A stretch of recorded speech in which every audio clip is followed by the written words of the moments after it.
Peace and blessings, YouTube. Wanted to talk to you today and give you how I actually teach my kids sometimes through presentations. I usually have animation, and you won't have any animation this time. But I want to talk about teaching your kids righteousness and not stepping on anyone's toes into what I believe in. But we're going to talk about crooked versus straight, or just the words of righteousness itself. What is unrighteousness? I looked it up, and here are some of the words, but the ones that I want to emphasize is corruptness, or being immoral, whatever that means to your principles. Senseless, meaning not caring about anyone else's feelings or treatment. Being unlawful, it could be according to your principles, and also according to the land that they dwell in at the time. Being vicious or being wicked. One of the ones here they have is wildcat. Being wrong, being deplorable, being crooked, and that's the word they use, that I would like to use also. So what do you see as righteous? Righteous at different times can mean many different things, and according to how you believe. But here are some of the things from the thesaurus. It means things such as charitable, meaning a giving person. Commendable, that means the person deserves some sort of praise. Creditable, deserving, devoted. My favorites that I have highlighted: dutiful, godlike, law-abiding, philanthropic, meaning you are a giver. You deserve praise. You're praiseworthy. And some of the other favorites are upright, worthy, virtuous. These are different values that actually encompass a whole lot of different religions. And you probably can actually go deeper to understand what I believe in, but that's not what I'm trying to actually preach or convey at this time. What I'm trying to convey is how should you instill these characteristics in your children. One of the things I tell my children, and what I believe that should be taught, is teach your children to do what they are supposed to do. That is a blanket statement. And it deserves to be a blanket statement, because it depends on what you do as a parent.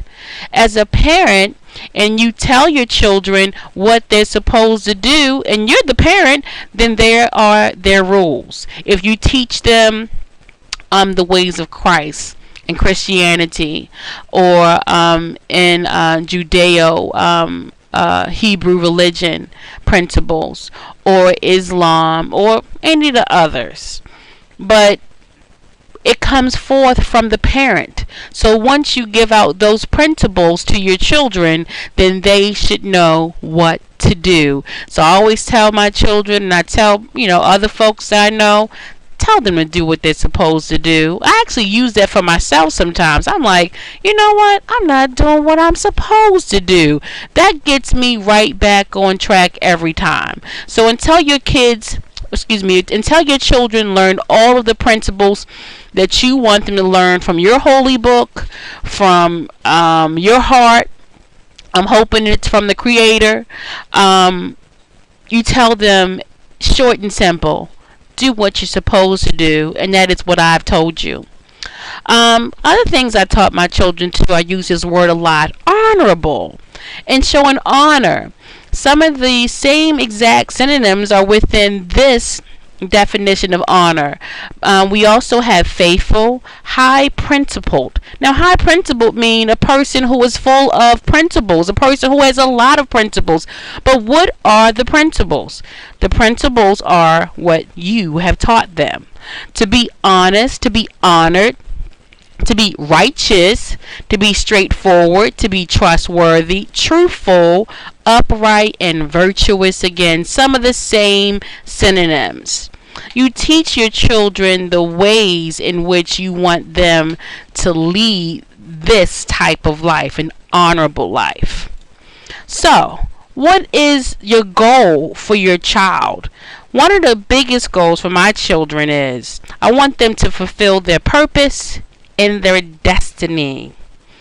And here's an example of a life, and we're going to use a line for instance that possibly fulfilled their purpose and destiny. Do you see all of the different paths that this person has taken just to reach their destiny? You realize that when you actually have a line actually bend at any angle, it actually is making the line crooked. When you do that, you prolong getting to your purpose and your destiny. You also go in the wrong way sometimes because the way is not left or right, the way is straight. Okay? And this is someone who has fulfilled their purpose and their destiny. And this is a person who pretty much was just so honorable, so righteous, and we all hope to actually raise children this way. But believe it or not, it has been people who have lived honorable and righteous lives. So it's not that is impossible, and these are certain things and certain principles that are good to instill in your children. Crooked versus straight. The crooked path a lot of times have delayed success or none at all, meaning this person can't complete anything, a project, school, nothing. I mean, they can't even get a worker of the year, anywhere they work. I mean, they have no success. Sometimes they possibly have been incarcerated, and I'm not saying anything bad about that. I'm just saying that you probably went on the wrong path, or you went left and right, not straight. The crooked path, always see people passing them by, a person saying, hey, I remember you, yeah, I'm doing this now, what are you doing? No, I'm still doing that same thing. Some of these people actually can go into depression, they have no joy in their life, they can become envious and jealous because they feel that they can never ever reach their fulfilled purpose or destiny. Now, the straight path, the person overcomes. Even if they walk left or right any time by mistake, or they can actually get back up and go straight again. They're overcomer. They're respectful. They're achievers. They're leaders. They're mentors. They're innovators. And the best of all, they honor their parents. So the straight walking child, or the person or the children that you're setting to go towards that straight path, honors their parents, and that is the best gift of them all. Don't you agree, mamas and daddies?